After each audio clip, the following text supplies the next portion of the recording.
aleluia, aleluia.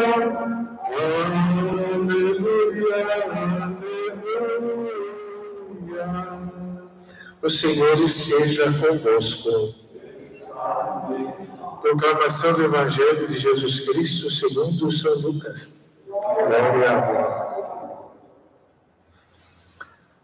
Naquele tempo, Jesus contou-lhe uma parábola. Olhai a figueira e todas as árvores.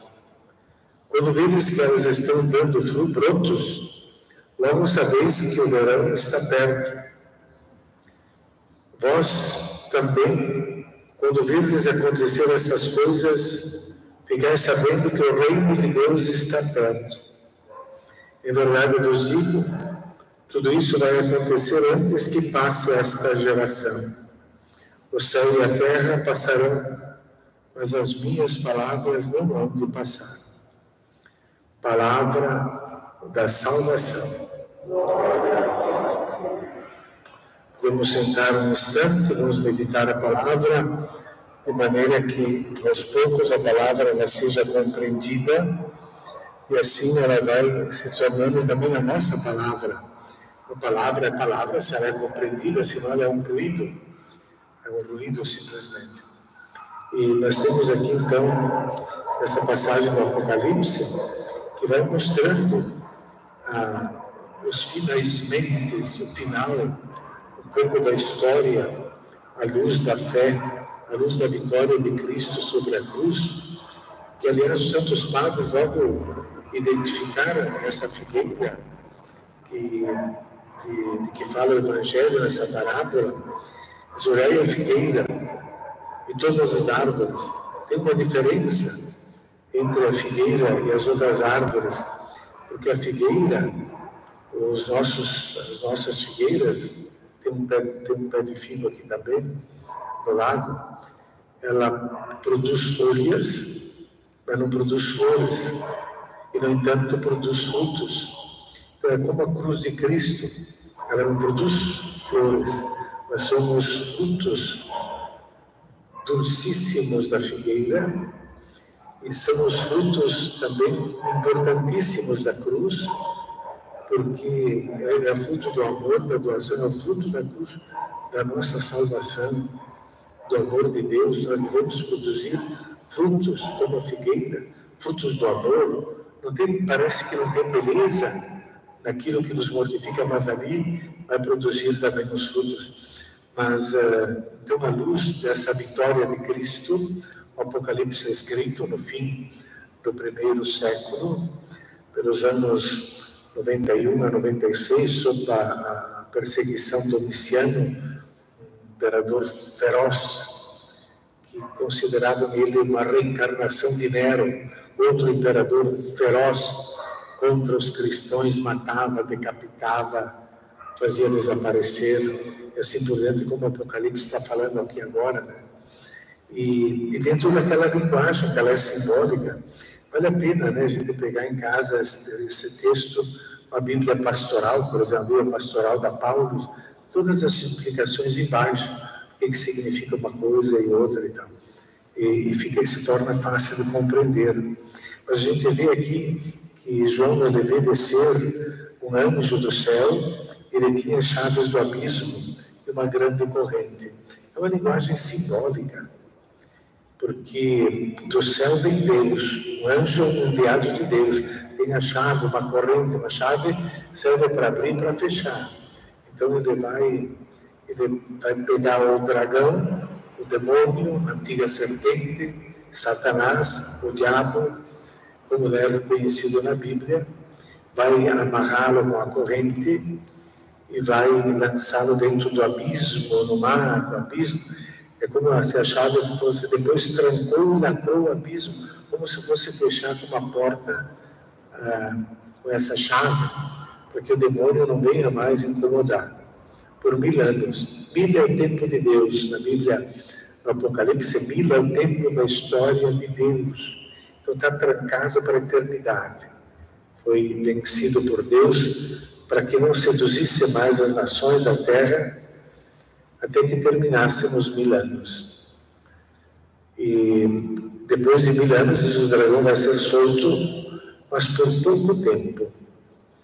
Então nós poderemos pensar que as pessoas más, também as nossas tentações, que levam para a violência, elas são tentações de Satanás, do diabo. Elas podem ser também fruto só do instinto, vingança. São tentações, é como se ali então o diabo fosse solto do abismo. O mar é esse abismo onde este é o lugar, o céu de Deus, terra da história da humanidade, no abismo do mar, é o lugar do demônio. Simbolicamente, isso tudo é simbólico, mas para dar uma mensagem. Então ele está trancado lá no abismo. É por isso que no Evangelho também Jesus caminha sobre as águas. Não é para fazer uma mágica, para as pessoas dizer, oh, que milagre, vamos acreditar nele, porque não adianta essas mágicas. Não obstante os milagres, a humanidade deu isso para Jesus. Não são milagres que salvam, é a conversão que deve salvar, é o amor que nos salva. Jesus caminha sobre as águas para mostrar que ele tem o poder sobre o mal, que ele não foi tomado pelo mal, que ele vence o mal. As tentações, caminhando sobre a água, ele vence o mal. Então está lá, está trancado. E do mar, então Deus vai fazer sair, como vimos aqui, né? Todos os mortos que estão lá, grandes e pequenos, todos diante do trono, porque no céu tem o trono. E então todas as almas que foram decapitadas, né? Os tronos, os ocupantes, os tronos, os 12 apóstolos, Cristo, vão receber o poder de julgar as almas daqueles que foram decapitados. Por quê? Por causa do testemunho da palavra e por causa de Jesus. São os mártires. Santa Catarina também é uma mártir. Então tem esse julgamento. Depois vai ser aberto o livro da vida. Nessa história, quem não tem o selo da besta, quem não faz o jogo dos poderosos, é perseguido e eliminado. Mas aqui temos que ter o nome escrito no livro da vida. Esses são salvos, que é o livro de Deus, é o livro da vida, é o livro do amor, né? E então é a vida que vai vencer. Depois de um novo céu, uma nova terra, porque capítulo 21, porque essa história já foi vencida.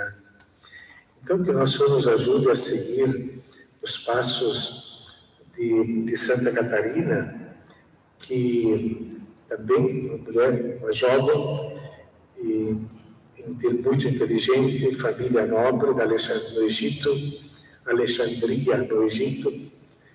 Ela, desde a antiguidade, desde a época do Império Romano, ela foi uma discípula de Cristo e chegou a isso, a ser discípula de Cristo pelo estudo da filosofia.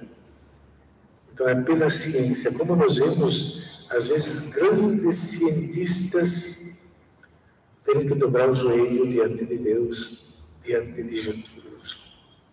Ela descobriu pela filosofia Jesus Cristo como Deus. Pelo estudo da filosofia, chegou à fé em Cristo pelo estudo da filosofia.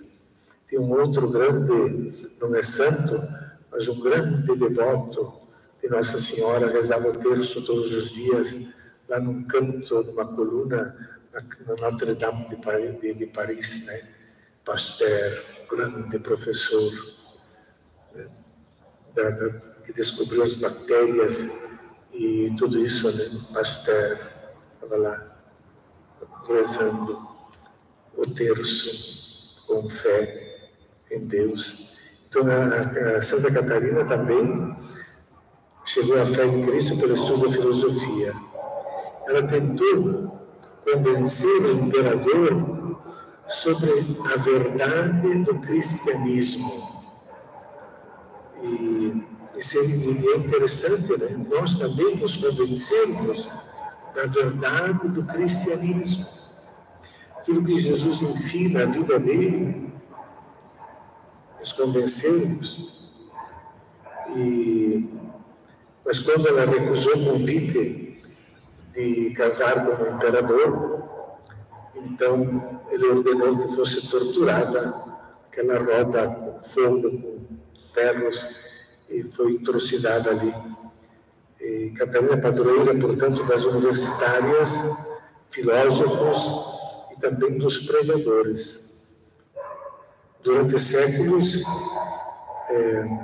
era objeto de culto muito difundido em todo o mundo, tanto que nós temos o testemunho disso, temos uma paróquia dedicada a ela aqui na cidade de Santa Catarina de Alexandria.